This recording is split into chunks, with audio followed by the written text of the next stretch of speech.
It's time for the France 24 debate. Qatar and its money certainly grabbing headlines in France. After breaking the bank with the purchase of the Paris Saint-Germain football club, a summer spending spree on international stars paid dividends over the weekend, a 4-0 away thumping of Bastia by PSG. Then there's Libération this Monday, headlining Qatar, takeover bid on the burbs, with news that the government has quietly approved Doha's €50 million investment in France's troubled working-class neighborhoods. The project had been put on hold by the previous government during the presidential campaign, when critics of the then-president Nicolas Sarkozy blasted the project, asking, why does France need the help of a tiny emirate of less than 300,000 subjects to solve its domestic problems in its poor neighborhoods? Well, now there's a new French president, but socialist François Hollande continues to court Doha. Since his election in May, he's rolled out the red carpet 3 times for Qatari leaders, and with good reason. Qatar seems to love France, gobbling up more than just football clubs. It's also luxury hotels, shares in blue-chip companies, even sports rights and television stations. What's in it for Qatar and how far its influence will go? Well, that's the subject of today's France 24 debate. Is it Qatar to the rescue? And with us to talk about it, Ali Al-Ahmed, who runs the Institute for Gulf Affairs in Paris today, usually in Washington. Thank you for being with us. Thanks as well to Ardavan Amir Aslani, international attorney. And joining us from Doha will be David Roberts, the Deputy Director of the Qatar office of the Royal United Services Institute. And from Abu Dhabi, Elizabeth Dickinson, journalist for Emirates Daily newspaper, The National, the France 24 debate, where you can always join the conversation on Facebook. And you can find us on Twitter at FrancoisF24.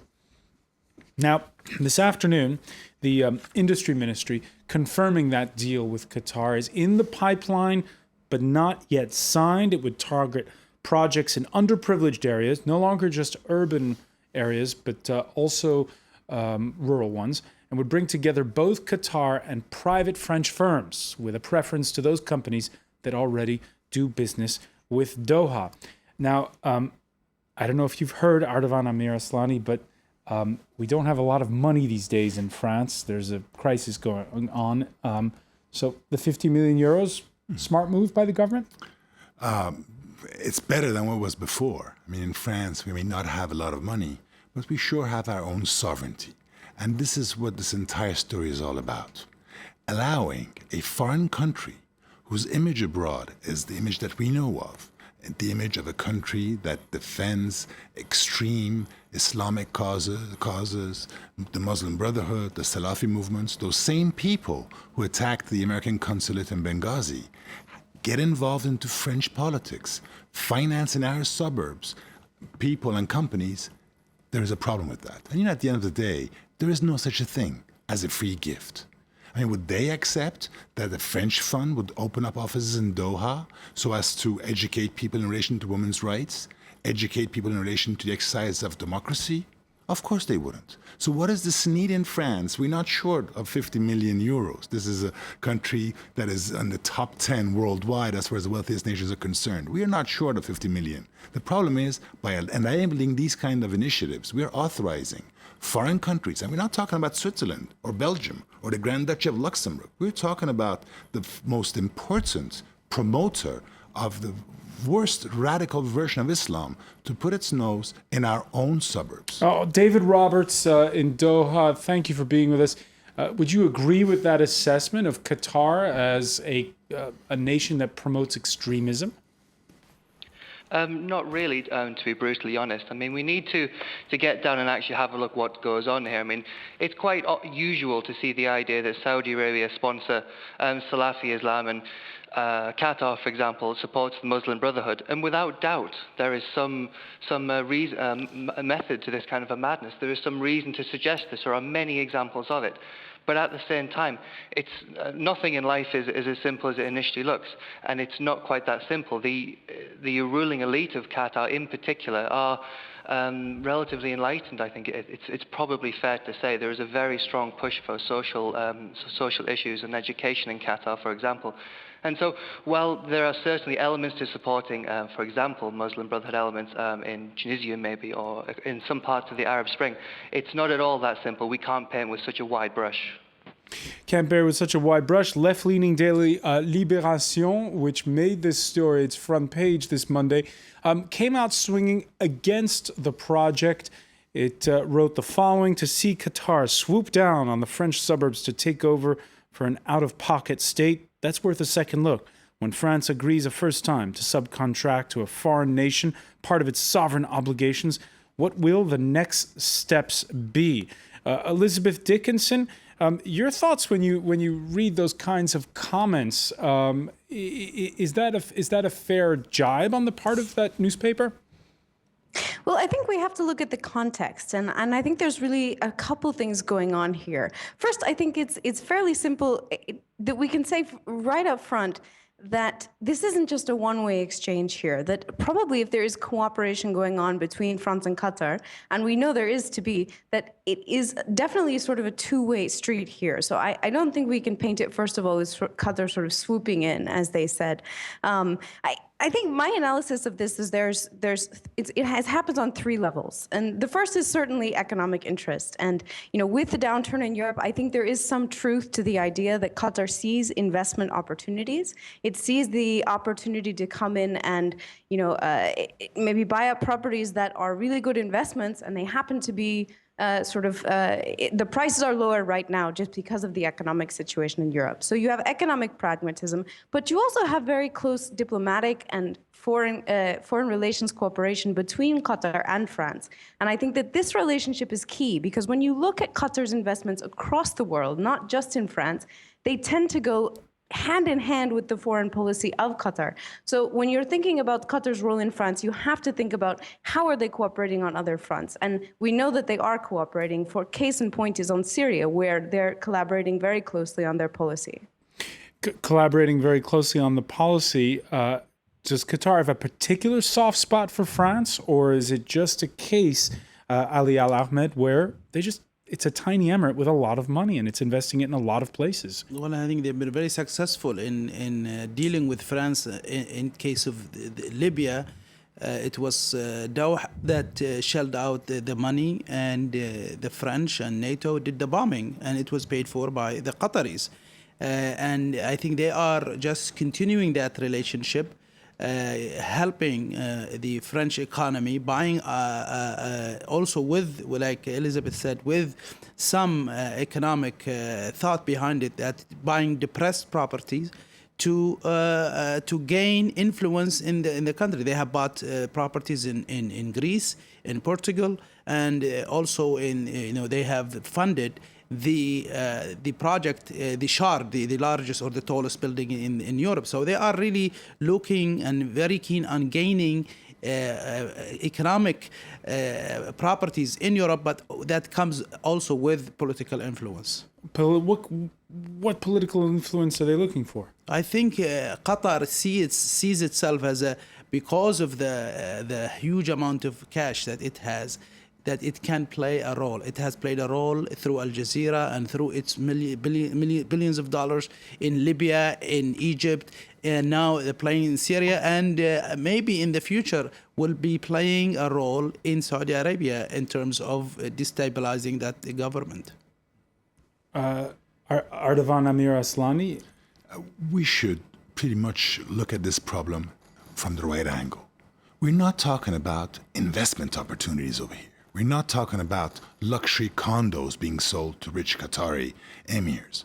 We're talking about a fund dedicated to the French suburbs, where, to everyone's public knowledge, we have an Islam issue over there. We have an Islam you're problem agreeing over with there. the far-right leader, Marine Le Pen, No, I'm not who this agreeing. Monday called this a Trojan horse of Islamism. No, I'm not agreeing with anyone. I'm just looking at the facts. They're not opening up a fund to establish an elderly people's housing project in the 16th, are they? They're setting up a fund so as to promote their agenda in the suburbs. Now, They talk about this being a bilateral operation. Where is the other side of it? What kind of a counterpart is there for France? That's where the problem resides. Because France doesn't have the resources to develop these economies in its suburbs, to push people out of the slums and the desperation in which they live in, they're outsourcing French government responsibility to a tiny sheikdom on the Persian Gulf who's got money. But that's all it's all about. The industry ministry says the specifics have not yet been fully spelled out on this. It's going to be money that goes to small businesses to help Who's them going to develop. choose which businesses? What are we talking about? Can you guarantee today that if a secular individual pops up tomorrow with an internet project for the education of Muslim women's rights, will they be financed? Or are we going to finance halal butcher shops? Or are we going to finance Islamic schools or Quran printing companies? Right. Let's ask David Roberts here. What's the track record when it comes to Qatar's investment and Qatar's philanthropy? Well, excuse me for interrupting, but I just wanted to make the notion that a lot of this it's just sort of basic investment. I mean, this idea that it's some sort of Islamic Trojan horse is pretty ridiculous. It very much jumps on what's typically a sort of a right-wing kind of a bandwagon. In the majority of the time, I certainly think that. But I mean, in terms of investments otherwise, I mean... Are you surprised in that regards, David Roberts, to see Libération, a left-leaning paper, denouncing this agreement?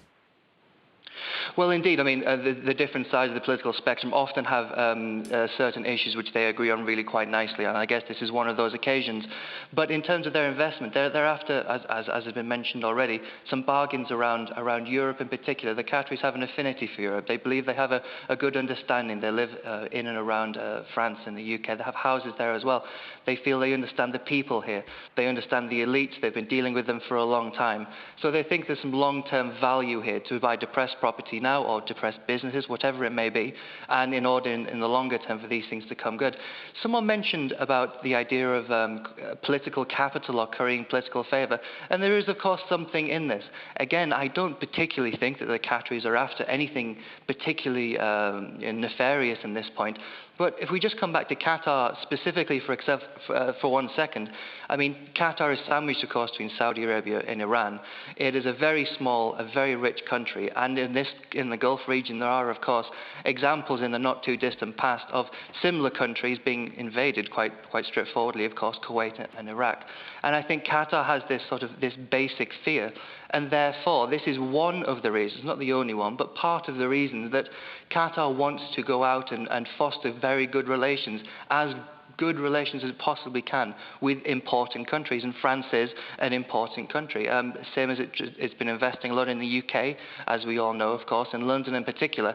And again, part of it is about bargains, part of it is about economic security, but part of it, sort of, as I say, links in with building up elite relations, I think. Potentially, who knows, for some sort of relationship, a greater relationship in the future. And by the way, it's not just Qatar, which has projects in the working class suburbs. We know there are projects with Sweden. There are projects with as well with the industry ministry pointed out with the Emirates and with China. A year and a half ago, the U.S. ambassador visited our studios to talk about the U.S. project since 2001.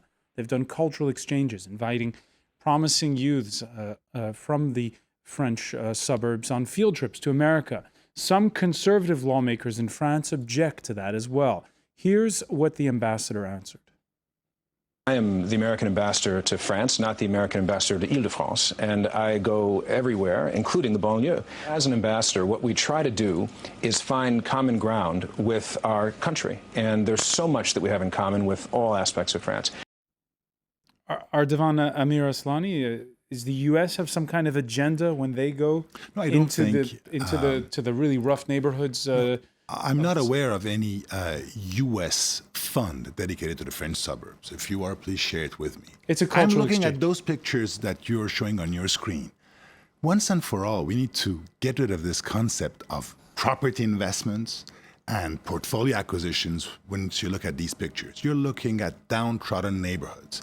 And of course, America may get involved. Sweden may get involved, as rightly pointed out. But the problem today is that we don't have any cultural issues with Sweden. We don't have any cultural issues with America. Today, our problem is the reaction What that the- a certain group of Islamists... What the Americans said about those neighborhoods is they see a lot of potential in those neighborhoods. There's potential everywhere. That's underexploited, of a I'm vibrant sure, youth. I'm sure that is true. And Is I'm the problem sure, with France or is the problem with Qatar? The problem, of course, is with France, but the problem in this specific case is with Qatar. Why? Because we are going after a country that is internationally and universally acknowledged as the most important financial backer of fringe radical Islamic groups. Look at Ennahda in Tunisia. Look at the militias in Libya. These people are people who receive financing from Qatar. Look at Hamas. That's the issue. Elizabeth Dickinson, you wrote an article that was published in the National this Monday about how Qatar's foreign policy agenda has changed over the past 2 years. Yeah, that's right. So basically, when we look back at the last decade of Qatar's history, one thing that it's done extremely well was bringing different parties together in conflicts they had absolutely no interest in. So, for example, in Darfur, in Yemen, and bringing an end to those conflicts by mediating a peace agreement. What's happened recently is because of Qatar's activism in foreign policy, they may be losing that ability to sort of bring people together. They're being seen more and more in the region and frankly throughout the world as sort of a player in foreign policy and a player in these conflicts, rather than someone who can sort of step back and say, okay, let's figure out a solution here. That's particularly true in Syria, where there are reports that they have backed certain elements of the opposition. And it's really sort of recasting the way that Qatar is going to be perceived in the region and more broadly. Ali Ahmed, you're Saudi. Is there a growing rivalry between Saudi Arabia and Qatar when it comes to places like Syria? Absolutely. I think there have been rivalry since 1995, since Saudi funded a coup to overthrow the current regime in Qatar, which was unsuccessful. And since then, they have had bad blood among them. A few months ago, a secret recording, I think, was leaked by the Syrian regime of Mr. Gaddafi, Mr. Gaddafi talking to the Emir of Qatar and the Prime Minister of Qatar about how to overthrow the Saudi regime. So you have this animosity. However, publicly you don't notice that, but privately the Qataris are helping and reaching out to certain elements within the country. Are these personal rivalries? Part of it, or yes. Or are they part policy of it? Part of it, I cannot tell you the name, but a senior Qatari official told me personally that they wanted to overthrow us and take us to our graves, so we will do the same to them. And this is very personal. In the Arab world, sometimes personal stuff takes stronger influence than policy. We're going to pick up on this discussion when we return after a short break. This is the France 24 debate.